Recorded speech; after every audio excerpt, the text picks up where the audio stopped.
नमस्कार, good morning India में आपका स्वागत है। मैं हूं अदिति राजपूत। हाथरस के मामले से हम शुरुआत कर रहे हैं, जिसमें शुरू से लेकर अब तक ऐसी कई लापरवाहियां हुई हैं जिसको लेकर सरकार पर, पुलिस पर कई आरोप लगे हैं। उधर पीड़िता का रेप हुआ या नहीं, इसको लेकर भी लगातार पुलिस प्रशासन सवालों में है। इस बीच आगरा के फॉरेंसिक मेडिसिन डिपार्टमेंट की रिपोर्ट आ गई है। आगरा के फॉरेंसिक लैब की रिपोर्ट में रेप होने के सबूत नहीं मिले हैं, लेकिन इस रिपोर्ट पर भी सवाल उठ रहे हैं। और सवाल उठने की वजह यह है कि क्या सैंपल भेजने में देरी होने से रिपोर्ट प्रभावित हुई है। ये सवाल उठाए जा रहे हैं। आपको बताते हैं कि इस रिपोर्ट में क्या कुछ कहा गया है। आगरा एफएसएल रिपोर्ट में यूपी पुलिस के दावों की पुष्टि एक तरह से की गई है, जिसमें रेप ना होने की बात कही गई है। फॉरेंसिक जांच के मुताबिक रेप नहीं हुआ, यही यूपी पुलिस ने कहा है। घटना के 11 दिनों के बाद जांच के लिए सैंपल भेजा गया। पीड़िता के साथ 14 सितंबर को मारपीट और रेप का आरोप लगाया है परिवार ने, और 22 सितंबर को पीड़िता का सैंपल लिया गया, जबकि उसे भेजा गया 25 सितंबर को, यानी कि 11 दिनों के बाद। हम सीधा रुख करते हैं हमारे सहयोगी मुकेश सिंह सेंगर का, जो इस मामले पर लगातार नजर बनाए हुए हैं। मुकेश, 11 दिनों बाद जब सैंपल भेजा जाता है, तो अब जब ये रिपोर्ट आई है तो कहीं ना कहीं इस पर सवाल खड़े हो रहे हैं। क्या वजह है वो सवाल खड़े होने की, विस्तार से समझाएं।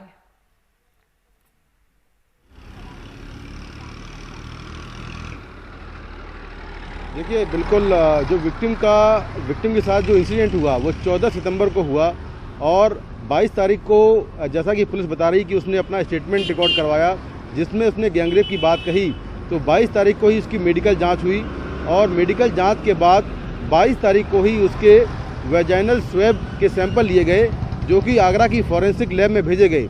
आगरा की फॉरेंसिक लैब में जो सैंपल भेजे गए थे उनकी रिपोर्ट जो है वो आ चुकी है, और उस रिपोर्ट में कहा गया है कि विक्टिम की वेजाइनल स्वैब के सैंपल में कोई भी स्पर्म नहीं मिले हैं। लेकिन मेरी अभी कुछ देर पहले जो जाने माने फॉरेंसिक एक्सपर्ट हैं उनसे बात हुई है। उनका ये कहना है कि अगर वेजाइनल स्वैब के सैंपल लेने में डिले होता है, यानी कि 48 घंटे के बाद अगर लिए जाएंगे, तो उनमें कोई भी स्पर्म अगर होता भी होगा तो नहीं निकलेगा, क्योंकि वेजाइनल स्वैब के सैंपल बेकार हो जाते हैं। अगर वो काफ़ी लेट लिए जाएं तो वो सैंपल बेकार हो जाते हैं। ऐसे में उसमें किसी भी तरह के स्पर्म निकलने की उम्मीद नहीं है। ऐसे में ये प्रूव कर पाना काफ़ी मुश्किल रहेगा कि विक्टिम के साथ क्या हुआ। लेकिन एक खास बात ध्यान देने की ये है कि जो अलीगढ़ के जेएन मेडिकल कॉलेज की 22 तारीख की मेडिकल जाँच है, उसमें ज़रूर ये साफ तौर पर लिखा हुआ है कि विक्टिम के साथ ज़बरदस्ती के संकेत मिले हैं। हालांकि उसमें चोटों का जिक्र तो नहीं है, लेकिन डॉक्टर ने अपने ओपिनियन में लिखा है कि विक्टिम के साथ ज़बरदस्ती के संकेत मिले हैं, और ये अपने आप में एक तरह से सेक्सुअल असॉल्ट माना जाता है अगर डॉक्टर इस बात को लिख देता है कि विक्टिम के साथ ज़बरदस्ती के संकेत मिले हैं। क्योंकि विक्टिम की जो मेडिकल जाँच है वो 22 तारीख को हुई, यानी कि जिस दिन घटना हुई उसके करीब 8 दिन बाद उसकी मेडिकल जांच हुई, और उसके जो वेजाइनल स्वैब के सैंपल भेजे गए वो 25 तारीख को आगरा की फॉरेंसिक लैब ने रिसीव किए, यानी कि वारदात के 11 दिन बाद। तो ऐसे में फॉरेंसिक जांच में किसी भी तरह के नतीजे की उम्मीद नहीं थी। लेकिन जो उसकी मेडिकल जांच हुई अलीगढ़ के जेएन मेडिकल कॉलेज में, उसमें ज़रूर साफ तौर पर लिखा है कि विक्टिम के साथ ज़बरदस्ती हुई। तो फिलहाल तमाम जो कानूनी जानकार हैं उनका कहना ये है कि अगर कोई भी लड़की जिसके साथ गैंगरेप हुआ है और वो मौत से पहले अपना कोई बयान देती है जिसमें वो गैंगरेप की बात करती है, तो ये अपने आप में काफ़ी बड़ा सबूत है, और उसी डाइंग डिक्लेरेशन पर आरोपियों को सजा हो सकती है। जी, तो फिर मुकेश, ये जो रिपोर्ट आई है जिसको लेकर सवाल भी उठ रहे हैं, और 11 दिनों के बाद अगर सैंपल भेजा गया, जैसा आप भी बता रहे हैं, फॉरेंसिक एक्सपर्ट्स भी कह रहे हैं कि 11 दिनों के बाद अगर सैंपल भेजा गया तो उसमें आप साबित नहीं कर पाएंगे कि रेप हुआ है या नहीं हुआ है। तो ये रिपोर्ट कितनी मान्य होगी, और क्या इसे कानूनी तौर पर चुनौती दी जा सकती है?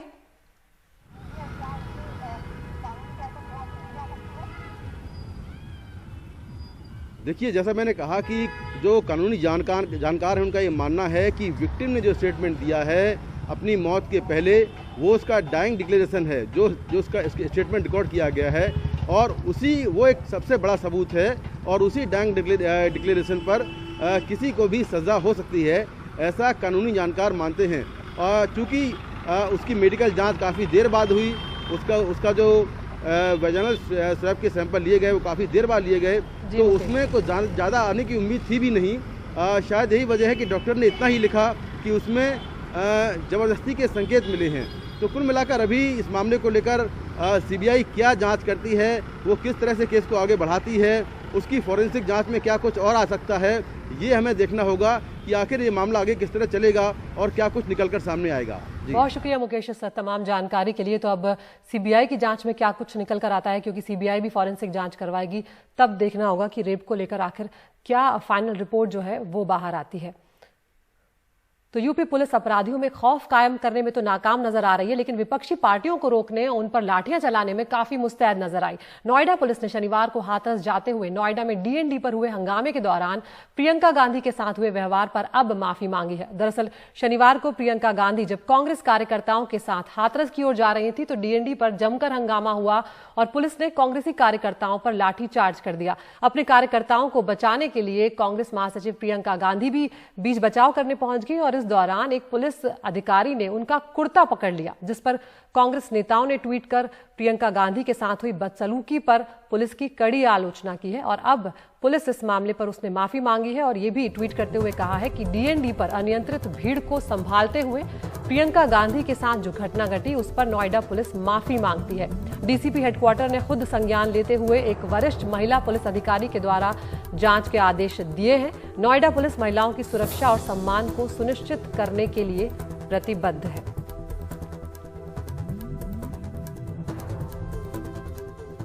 तो हाथरस में पीड़ित के गांव जाकर उससे मिलने को लेकर, उनके परिवार से मुलाकात करने को लेकर सियासत काफी गरमाई हुई है। परिवार से मिलने कल समाजवादी पार्टी और आरएलडी के कार्यकर्ताओं पर पुलिस ने लाठियां भांजी हैं। उधर भीम आर्मी के प्रमुख चंद्रशेखर आजाद काफी मशक्कत के बाद पीड़ित परिवार से मिलने में कामयाब रहे। मुलाकात के बाद परिवार के लिए वाई श्रेणी की सुरक्षा की मांग उन्होंने की है और सुप्रीम कोर्ट के जज की निगरानी में जांच की बात भी कही है। इस बीच आज भी पीड़ित परिवार से मिलने कई दलों के नेता पहुंच सकते हैं।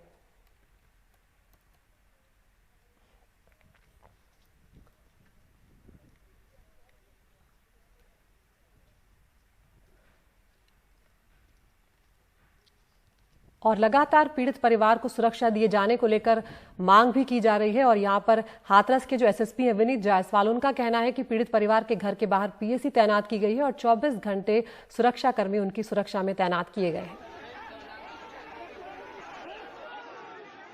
परिवार की सुरक्षा हेतु स्थानीय पुलिस प्रशासन द्वारा सभी आवश्यक कदम उठाए गए हैं। इस घर के ठीक बाहर इनके 1.5 सेक्शन पीएसी 24 घंटे की शिफ्ट में वहां पे परमानेंट कैंप कर रही है। पीड़िता के भाई को 2 सुरक्षाकर्मी 24 घंटे उनको सुरक्षा देते हैं, जो उनके निजी सुरक्षाकर्मी के रूप में कार्य कर रहे हैं। इसके अतिरिक्त गांव में किसी भी प्रकार का तनाव व्याप्त ना हो, इसके लिए पर्याप्त मात्रा में पुलिस बल, जिसमें 15 पुलिस के जवान, 3 एसएचओ तथा 1 डिप्टी एसपी रैंक का अधिकारी लगातार 24 घंटे गांव में सुरक्षा ड्यूटी दे रहा है। इसके अतिरिक्त क्योंकि पीड़ित परिवार में महिलाएं भी हैं, तो इसके घर के आसपास 2 महिला सब इंस्पेक्टर तथा 6 महिला कांस्टेबल्स की ड्यूटी 24 घंटे 2 शिफ्टों में लगती है। इसके अतिरिक्त दिन के समय आवाजाही लोगों के बढ़ने पे अतिरिक्त फोर्स भी सुरक्षार्थ हेतु लगाया जाता है। इस प्रकार पूरी तरह से पूरे गांव की तथा इस परिवार की सुरक्षा के सभी पुख्ता इंतजाम पुलिस द्वारा किए गए हैं।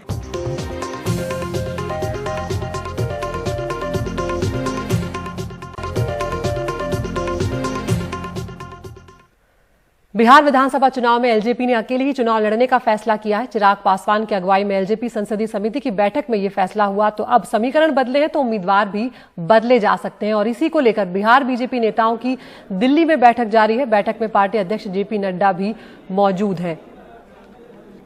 तो कई सारे मुद्दों पर आज बातचीत जो है यहाँ पर हो सकती है। खासकर पहली लिस्ट जो है वो आ सकती है और बदले जाती समीकरण जो है उसके अनुसार अब उम्मीदवार जो है वो तय किए जाएंगे। इस बैठक में देवेंद्र फडणवीस, भूपेंद्र यादव, नित्यानंद राय जैसे नेता जो है वो मौजूद हैं। सुशील मोदी, संजय जायसवाल, मंगल पांडे भी बैठक में शामिल हुए हैं और कल खुद प्रधानमंत्री की अगुवाई में उम्मीदवारों को लेकर चर्चा हुई है और आज फिर एक अहम बैठक जो है वो दिल्ली में हो रही है, जिसमें बिहार बीजेपी के जो नेता हैं वो शामिल हैं और बीजेपी के राष्ट्रीय अध्यक्ष जेपी नड्डा भी इस बैठक में मौजूद हैं। तो अब काफी दिलचस्प हो गई है ये लड़ाई, क्योंकि एनडीए में ही पार्टियां जो हैं वो एक साथ हैं, लेकिन आपस में एक दूसरे के खिलाफ हैं। एलजेपी, जेडीयू और बीजेपी एक साथ हैं एनडीए के अंदर, लेकिन एलजेपी और जेडीयू यहां पर एक दूसरे के खिलाफ है। हमारे साथ जुड़ गए हैं हमारे पॉलिटिकल एडिटर अखिलेश शर्मा।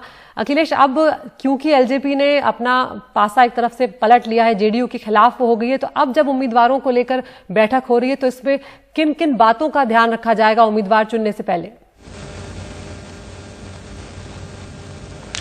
देखिए, सबसे बड़ी बात तो यह है कि बीजेपी जेडीयू के बीच में जो सीटों का बंटवारा हुआ था, 122 जेडीयू 121 बीजेपी, वो इस बुनियाद पर हुआ था कि बीजेपी अपनी कोटे से एलजेपी को सीटें देगी। अब जेडीयू ये कह सकती है कि देखिए, चूंकि एलजेपी अलग चुनाव लड़ रही है इसलिए अब हम अपना हिस्सा बढ़ा सकते हैं, लेकिन बीजेपी इसलिए तैयार नहीं है। जाहिर सी बात है, तो इसका मतलब ये हुआ कि जेडीयू जो है वो जीतन राम मांझी को सीटें देने के बाद बीजेपी की तुलना में कम सीटों पर चुनाव लड़ेगी। तो एक तो ये गणित होगा। दूसरा गणित ये होगा कि पिछले विधानसभा चुनाव में बीजेपी ने अपनी ओर से करीब 155-157 सीटों पर उम्मीदवार खड़े किए थे, जो उसके अब करीब 50 उम्मीदवार ऐसे होंगे जो दोबारा चुनाव मैदान में नहीं उतर पाएंगे, तो उन पर जाहिर सी बात है कि लोजपा की नजर रहेगी। तो ऐसे में बीजेपी को अपने उम्मीदवारों को भी नए सिरे से नाम तय करने पड़ेंगे। अब चूंकि एलजेपी अलग चुनाव लड़ रही है, इसलिए जातीय समीकरण भी कई जगह बदलेंगे। तो ये सारी गणित जो है बीजेपी को बैठाना है, और इसीलिए बीजेपी के कोर ग्रुप की बैठक एक बार फिर से पार्टी अध्यक्ष जेपी नड्डा के घर पर हो रही है, जिसमें माना जा रहा है कि उम्मीदवारों के नामों को अंतिम रूप दे दिया जाएगा। हालांकि कल लंबी बैठक हुई थी केंद्रीय चुनाव समिति की, लेकिन उसमें बदले हालात के चलते फिर यही फैसला किया गया है कि नए सिरे से इस पर बातचीत करनी पड़ेगी।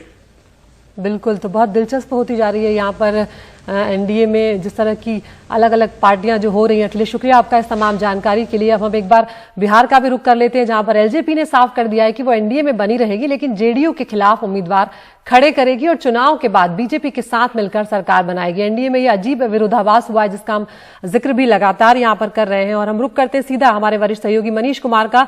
मनीष, यहां पर खबर यह भी है कि चिराग ये सब बीजेपी के इशारे पर कर रहे हैं, और अब जिस तरह से ये लड़ाई जो है ये दिलचस्प होती हुई नजर आ रही है, तो क्या कुछ आप देख रहे हैं यहां पर? अब देखिए, परसेप्शन तो यही बना है कि चिराग पासवान ने जो भी कदम उठाया है, भले ही उन्होंने इस कदम के बारे में पिछले 1.5 महीने से सबको सार्वजनिक रूप से कहा था कि वो 143 सीटों पर अपने उम्मीदवार उतारेगी, लेकिन पिछले उनके डिसीजन लेने के 12 घंटे से अधिक हो रहे हैं, लेकिन बीजेपी के किसी भी नेता, ना तो बिहार का ना दिल्ली के किसी नेता ने कोई ट्वीट किया है या कोई अपनी आधिकारिक प्रतिक्रिया दी है, जिससे कि ये जो परसेप्शन है वो और स्ट्रांग होता जा रहा है कि वो जो कुछ भी कर रहे हैं उनको ना केवल सहमति बल्कि ब्लेसिंग्स भी प्राप्त है, उनको आशीर्वाद भी प्राप्त है। इसी के लिए उनके पिता भी केंद्रीय मंत्रिमंडल में ना केवल हैं। अगर आप आज देखें कि बीजेपी अपने सहयोगियों, जो भी सहयोगी उनके खिलाफ जाती है, उनके प्रति कैसा बर्ताव करती है, लेकिन आप देखिएगा कि चिराग पासवान के प्रति सभी नेता जो है वो नरम रुख अख्तियार कर रहे हैं, जिसके कारण इसका सीधा असर अब यह देखा जा रहा है कि जदयू और बीजेपी के रिश्ते बहुत सामान्य नहीं लग रहे हैं। दोनों एक साथ हैं।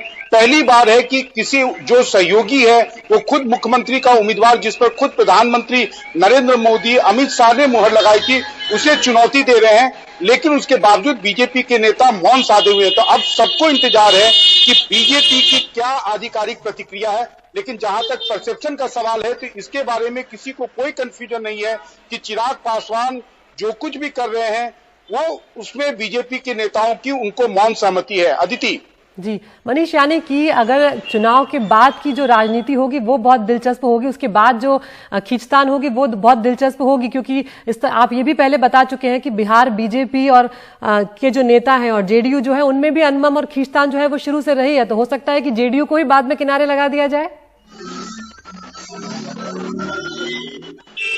निश्चित रूप से अभी तक जो कुछ भी राजनीतिक घटनाक्रम हुए हैं अदिति, उससे तो इंप्रेशन एक यही गया है कि बीजेपी इस बार जनता दल यूनाइटेड नीतीश कुमार का चेहरा को आगे रखकर भी बिहार की सत्ता में आने की सारी जुगाड़ कर रही है। वो चाहे उपेंद्र कुशवाहा का बीएसपी के साथ तालमेल हो या चिराग पासवान का अकेले जाने का फैसला हो, ये सारे कुछ यही संकेत दे रहे हैं। और जब सबके निशाने पर नीतीश कुमार है। ये लड़ाई दरअसल नीतीश कुमार बनाम तेजस्वी यादव की थी, लेकिन अब लग रहा है कि ये लड़ाई दरअसल नीतीश कुमार बनाम बीजेपी, जो अघोषित अलिखित है, और साथ ही साथ बीजेपी की बी टीम के रूप में बिहार में जो तीसरे मोर्चे के जो दल आए हैं, वो उनके साथ जो है वो तेजस्वी यादव के साथ साथ ये लोग भी बीजेपी की बी टीम के रूप में नीतीश कुमार को चुनौती दे रहे हैं इस चुनाव में। अदिति जी, बहुत शुक्रिया मनीष इस तमाम जानकारी के लिए। तो बेहद दिलचस्प होने जा रहे हैं बिहार के चुनाव। इस बार देखना होगा कि क्या कुछ निकल कर आता है, क्योंकि बिहार एनडीए में तो यहां पर साफ तौर पर टूट हो चुकी है।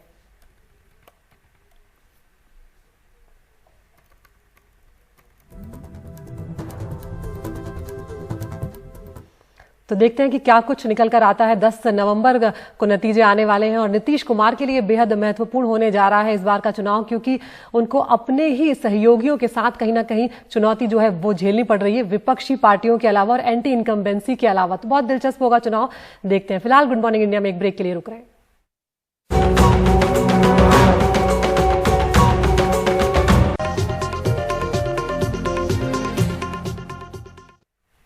कृषि कानून के विरोध में कांग्रेस ने कमर कस ली है। खासकर पंजाब में पार्टी काफी सक्रिय है और सरकार के खिलाफ अभियान चला रही है। राहुल गांधी भी पंजाब में ट्रैक्टर रैली कर रहे हैं। आज राहुल संगरूर और पटियाला में जनसभा को भी संबोधित करेंगे। राहुल गांधी ने केंद्र सरकार पर कल जमकर निशाना साधते हुए कहा कि मोदी सरकार को उद्योगपतियों के हाथों की कठपुतली वो है, और कहा कि ये सरकार किसानों की सरकार बिल्कुल नहीं है।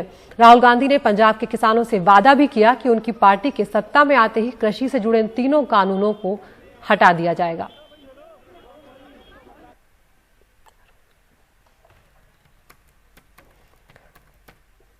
तो लगातार अब पंजाब जो है कृषि कानूनों को लेकर यहां पर अलग राजनीति जो है वो हम देखने को मिल रहे हैं। एक तरफ एनडीए की सहयोगी अकाली जो है वो खुद भी अलग हो चुकी है और उस मुद्दे पर मैदान में आ चुकी है, और दूसरी तरफ कांग्रेस अब यहां पर एक तरह से मोर्चा खोल चुकी है केंद्र सरकार के खिलाफ। पंजाब के मोगा में किसानों की ट्रैक्टर रैली में राहुल गांधी। केंद्र सरकार के कृषि कानूनों का विरोध करने राहुल इस रैली में पहुंचे और इसके साथ ही मोगा से कांग्रेस के किसान मार्च की शुरुआत कर दी। पंजाब के किसान खेती में बड़े कॉरपोरेट्स के दखल की आशंका से नाराज हैं। उन्हें लगता है कि किसानों को उनके हकों से बेदखल किया जा सकता है। ये मुद्दा राहुल गांधी के भाषण में भी उठा। भाई और बहनों, ये मोदी सरकार नहीं है, ये अदानी और अंबानी की सरकार है। जिस दिन कांग्रेस पार्टी की सरकार आएगी उस दिन हम इन तीन काले कानूनों को रद्द करके खत्म करके वेस्ट पर बास्केट में फेंक देंगे।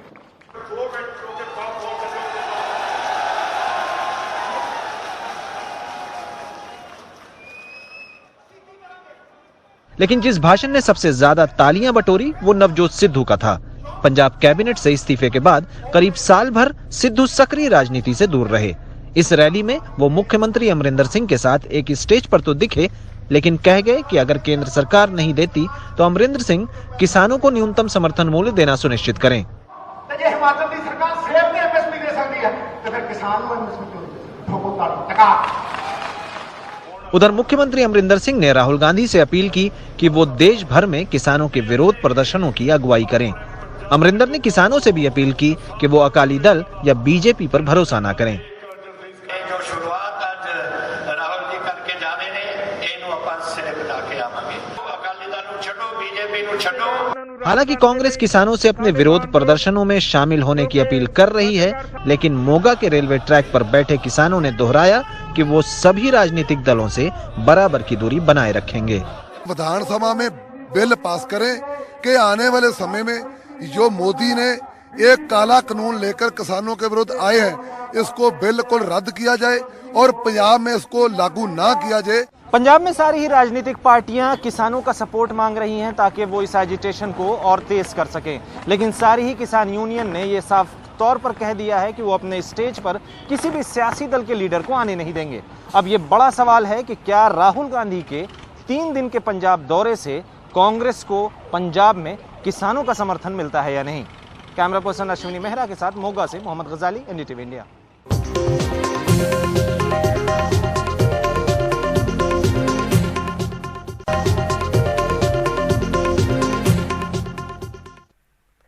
क्रिकेट की बात कर लेते हैं। आज के T20 मुकाबला जो है दुबई में होने जा रहा है, उसमें दो टीमें जो फॉर्म में नजर आ रही हैं, उन दोनों की टक्कर है बेंगलुरु और दिल्ली। दोनों टीमों ने 4 में से अपने 3-3 मैच जीते हैं और इसीलिए इस मैच के धमाकेदार होने की उम्मीद भी की जा रही है। खासकर दुबई की पिच जो है वो अब धीरे धीरे काफी दिलचस्प होती जा रही है और बल्लेबाजों के लिए कहीं ना कहीं वो चुनौती साबित हो रही है। दिल्ली और बेंगलुरु की अगर ताकत पर एक नजर डालें तो दिल्ली की टीम में श्रेयस अय्यर है जो शानदार फॉर्म में है, 4 मैच वो खेल चुके हैं, 170 रन बना चुके हैं। पृथ्वी शॉ हैं और उधर रबाडा पर सबकी नजर रहेगी कि वो किस तरह से बल्लेबाजों को मुश्किल में डालते हैं। वहीं अगर बेंगलुरु की बात की जाए तो कप्तान विराट कोहली हैं, पडिक्कल शानदार परफॉर्म कर रहे हैं इस वक्त और युजवेंद्र चहल पर नजर रहेगी क्योंकि वो कहीं ना कहीं बल्लेबाजों के लिए इस वक्त मुश्किलें पैदा लगातार कर रहे हैं। और गुड मॉर्निंग इंडिया में अब वक्त हो गया इस वक्त की टॉप न्यूज का। एनडीटीवी इंडिया आप यूट्यूब पर भी देख सकते हैं और हमारे इस पोल में शामिल हो सकते हैं। तो पहली खबर है हाथरस से जुड़ी हुई, जो आगरा एफएसएल की रिपोर्ट आई है उसमें रेप की बात से फिलहाल इनकार किया जा रहा है, ये नजर आ रहा है। अब सवाल उठ रहे हैं कि क्या सैंपल की देरी से रिपोर्ट प्रभावित हुई है। दूसरी खबर बिहार चुनाव से जुड़ी हुई है, जहां पर एलजेपी अकेले चुनाव लड़ने जा रही है और क्या वो नीतीश के लिए बड़ी चुनौती साबित होंगे चिराग पासवान। तीसरी खबर नोएडा में हाथरस जाते हुए प्रियंका गांधी के साथ जो पुलिस ने बदसलूकी की, जो उनके कपड़े खींचे, अब उस पर नोएडा पुलिस ने माफी मांगी है और जांच की बात कही है। और केंद्र सरकार जो है, चौथी खबर जो है वो इसी से जुड़ी हुई है कि जुलाई तक हर 5 में से 1 भारतीय को कोरोना का वैक्सीन जो है वो दिया जाए। इसके लिए केंद्र सरकार लगातार तैयारी कर रही है, कोशिश कर रही है। और 5वीं और आखिरी खबर है खेल से जुड़ी हुई, लगातार 3 हार के बाद चेन्नई ने शानदार वापसी की है। तो आप इनमें से कौन सी खबर देखना चाहते हैं वो आप चुन सकते हैं और हम आपको वो खबर दिन भर एनडीटीवी इंडिया पर विस्तार से दिखाएंगे। तो फिलहाल मुझे दीजिए इजाजत, नमस्कार।